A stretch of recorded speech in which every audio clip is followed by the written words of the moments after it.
Pagsayaw ni SB19 Style sa harap ng kanyang mga ka-member na sila Pablo, Josh, Ken, and Justine, nagkaroon ng iisang reaksyon sa mga fans. Hindi naman kasi maikakaila na iba talaga ang the moves ni Stel. At sa nasabi nga pong looks na iyan ni Pinunong Pablo at nitong si Josh, makikita ang reason bakit nasa front or nasa gitna si Stel sa kantang Emoji. Kahit ang kanyang mga kasama na sila Pinunong Pablo, boss na si Josh, si Amo Ken, at si Budja Justine ay grabe ang hanga at nung siya nga po ay nagda-dance, nakafocus talaga ang apat sa kanya at hindi kumukurap. Nakakatuwa ang reaksyon ng mga fans dahil iisa. Anila, iba talaga ang style natin, simpleng galawan pero maangas ang dating, nakatingin silang apat pero lahat sila magaling talagang sumayaw. Yung lead dancer daw pero tinuruan ng main dancer. Tama nga yung apat na kapatid, ibang klase ang humataw ka na sa dance floor, ang energy.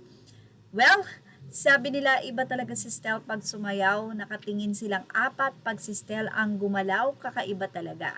Iba talaga ang galawan ng isang Stel Ahero, sobrang astig, permalu talaga or petmalu talaga ang galing. Hataw si Stel pero si Pablo, iba din ang swabe niyang moves, napaka-cute. Nga ang apat na brother kay Stel Ahero, paano sobrang galing naman kasi love it. At makikita nyo po sa ating screenshot sa nasabi nga pong video na yan kung saan ay nagpe-perform si Stel ng emoji sa kanyang, sa harapan ng kanyang mga ka-bandmate or ka-groupmate na sila Pablo, Justin, Ken, and Josh, talaga namang nakanganga ang apat. At pagkatapos nga po ni Stel na mag-dance, grabe, palakpakan ang apat, may kasama pang hiyawan. Grabe talaga ang galawan ni Stel pagdating sa sayawan. Halata mo talagang naging dance choreographer siya Kaya dyan ako na-attract sa kanya. Say na mga fans, bakit parang ang sexy naman pag kay Pinuno na? Anyway, love no, Josh, si Stel. Love ni Josh si Stel. I can see by the way he look at his, talaga namang sobra ang paghanga ni Josh kay Stel. Even ang kanilang pinuno na si Pablo.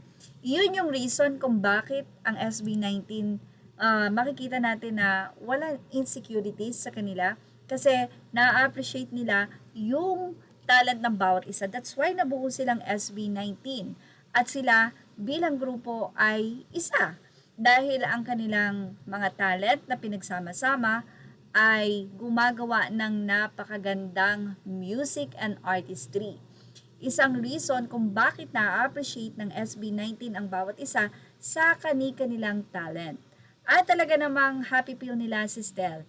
At sila naman aminado nila yan na kapag ka nasa isang interview or whatsoever, kay Stel na. Sabi nga, wala sila yung tipong, lagi na lang si Stel sa spotlight. Hindi nila iyon nakikita sa isa't isa dahil ang kasikatan ng isa ay kasikatan ng lahat. Kaya naman sana dun sa mga fan na nag-aaway-away dahil may sarili-sariling bias, nako, malulungkot ang SB19 yan dahil alam nyo naman, ang nais ng 5, ang kanilang mga fans ay maging maayos at hindi nagkakaroon ng problema sa isa't isa. Anyway, kumpirmado na talaga namang si Stel ang pinaka magaling na dancer sa grupo, although lahat sila, pero sabi nga natin, iba't iba sila ng talent. Si Pinunong Pablo, talaga namang pagdating sa music, sabi nga ni Ken, sa composing sa kanya na yan. Pero pagdating sa taas ng boses at pag-indak, kay Stel na yan.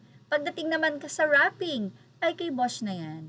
At pagdating naman sa pagiging makulit, at syempre, magandang boses, kay Justin na yan. At pagdating sa kanilang fashion, handyan, talagang sinusunod nila kapag nag-suggest si Ken. At yan ang ating Showbiz Now update. Images are all credit to the rightful owners. Thank you for watching Showbiz Now.